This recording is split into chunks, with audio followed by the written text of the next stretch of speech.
दुख को मिटाने के लिए संसार के लोग, शिव जी ने दो चीजें कलिकाल में दुख को मिटाने के लिए, संसार के लोगों को सुखी करने के लिए दो चीजें दे दी मेरे शंकर भगवान। पहले नंबर पर क्या दिया? जम के बोलो, रुद्राक्ष। और दूसरे नंबर पर शिव पुराण की कथा कहती है भगवान शंकर का कलिकाल के लोग, कलयुग के लोग, संसार के लोगों के पास इतना बल नहीं रहेगा, तप नहीं रहेगा, साधना नहीं रहेगी, इतनी तपस्या नहीं कर पाएंगे, तो ये मेरा पाशुपत्य अस्त्र नहीं ले सकते, पाशुपत्य योग भी नहीं कर सकते। तो कलयुग में शंकर भगवान कलिकाल के दुख को मिटाने के लिए तीसरे नंबर की चीज दे रहे हैं, और वो ना तो पाशुपत्य अस्त्र के लिए करें, ना पाशुपत्य योग के लिए करें। फिर उन्होंने तीसरी चीज दे दी, दूसरे नंबर पर दिया है पशुपति व्रत। ये कलयुग काल के लिए। शिव महापुराण के पहले कोई नहीं जानता था पशुपति व्रत को, क्योंकि ये ऐसा व्रत है कि आपको किसी के आगे हाथ नहीं फैलाना पड़ता। ये ऐसा व्रत है जिसको मनुष्य जब चाहे तब किसी भी सोमवार से चालू कर सकता है। 5 सोमवार का ये व्रत होता है। पहले सोमवार, दूसरे सोमवार, तीसरा, चौथा और 5 सोमवार का व्रत होता है। 5 सोमवार को एक ही मंदिर के अंदर जाकर पूजन करी जाती, मंदिर नहीं बदला जाता। सोमवार के दिन पूजन की थाली जो सुबह मंदिर जाती है पूजा करने के लिए, आप पूजा की थाली में सारा अभिषेक पूजन का सामान लेकर मंदिर जाते हो, शिव जी का पूजन करते हो, वही थाली वापिस घर पर आकर ढक कर रख दी जाती है।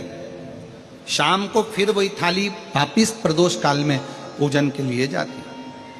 उसमें प्रसाद जाता है एक पात्र के अंदर,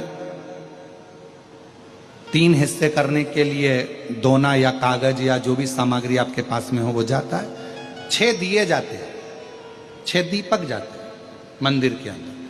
मंदिर में पूजन वगैरह उसी थाली से, जो तुमने सवेरे पूजन करी थी उसी थाली से होती है। पूजन करने के बाद में 6 दिए जमीन पर रखे जाते हैं, 5 दिए प्रज्वलित करे जाते हैं, जलाए जाते हैं। प्रसाद के 3 हिस्से करे जाते हैं। एक दिया नहीं जलाया जाता, रखा जरूर जमीन पर जाता है पर जलाते नहीं। 5 दिए मंदिर में लगाकर प्रसाद के 3 हिस्से कर कर बाबा को पहले व्रत के दिन बाबा से प्रार्थना करो। प्रसाद के 2 हिस्से मंदिर में छोड़ो, 1 हिस्सा अपनी थाली में रख लो। जो दिया नहीं जला है उसको थाली में रख लो। बाबा को प्रणाम कर कर, बाबा आज मेरा पहला पशुपति व्रत है, बाबा स्वीकार करना। पशुपति व्रत का नियम है कि एक समय फलाहार, एक समय भोजन आप कर सकते हैं, पर भोजन शाम के समय करें। और भोजन करने से पहले जो प्रसाद आप लेकर आए हो मंदिर से, वो प्रसाद पहले आपको खाना है। प्रसाद नमकीन नहीं जाता, मीठे का जाता है। बाजार का बना हुआ प्रसाद नहीं जाता। घर में मीठा भात बना लो, मीठे चावल बना लो, हलवा बना लो, सीरा बना लो, खीर बना लो, जो घर में बना सकते हो मीठा वो लेकर। अपना जो प्रसाद का हिस्सा लेकर आते हो उसमें से ना तो पोता पोती, परिवार, पत्नी, बच्चा किसी को नहीं देना है, खुद को खाना है। जिसका व्रत होता है स्वयं उसमें से हिस्सा नहीं। प्रसाद जितना भगवान शंकर के लिए बनाया जाता है कढ़ैया में, तबेली में, भगोनी में, वो पूरा की पूरा जाता है। ये नहीं कि कढ़ाई में आपने आधा छोड़ दिया और आधा लेकर मंदिर चलेगा और फिर मंदिर में 3 हिस्से कर दिए, ऐसा नहीं हो सकता। जितना बनेगा उतना पूरा की पूरा ही जाए। जो 6ठे नंबर का दिया है, जब प्रसाद का हिस्सा लेकर घर में आओ, घर के अंदर प्रवेश करने से पहले सीधे हाथ में, अपना सीधा हाथ राइट हैंड पर बैठ जाओ घर के बाहर, राइट हैंड में दिया लगा दो घर के बाहर। 6ठे नंबर का दिया यहाँ प्रज्वलित कर दो, जला दो। बाबा को प्रार्थना कर कर घर में प्रवेश कर जाओ। प्रसाद का जो हिस्सा है भोजन करने से पहले वो खाओ, फिर भोजन करो, सात्विक भोजन करिए। ऐसे 5 व्रत होते हैं। बीच में अगर रजोधर्म आ जाता है, रजस्वला हो जाते हो, कहीं जाना पड़ जाता है, कोई फंक्शन आ जाता है, तो उस व्रत को नहीं गिना जाता, फिर अगला व्रत गिना जाता, उस व्रत को नहीं गिनते। पर होते 5 ही व्रत। जब 5वां व्रत पूर्ण हो पशुपतिनाथ का, 5वें व्रत के दिन फिर वही की वही पूजन का विधान।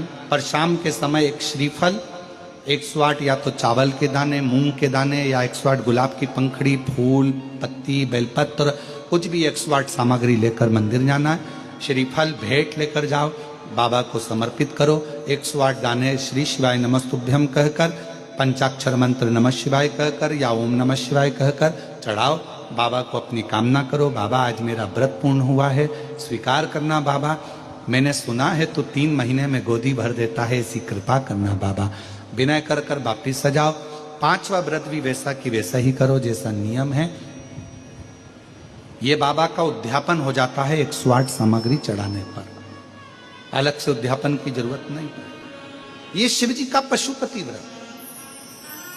हम पाशुपत्य अस्त्र प्राप्त नहीं कर सकते। भगवान देवादिदेव महादेव ने पाशुपत्य अस्त्र भगवान राम जी को दिया क्योंकि उन्होंने तप करा था, साधना करी थी, उपासना करी थी। भगवान शंकर ने पाशुपत्य अस्त्र भगवान कृष्ण को दिया है क्योंकि उन्होंने तप साधना करी।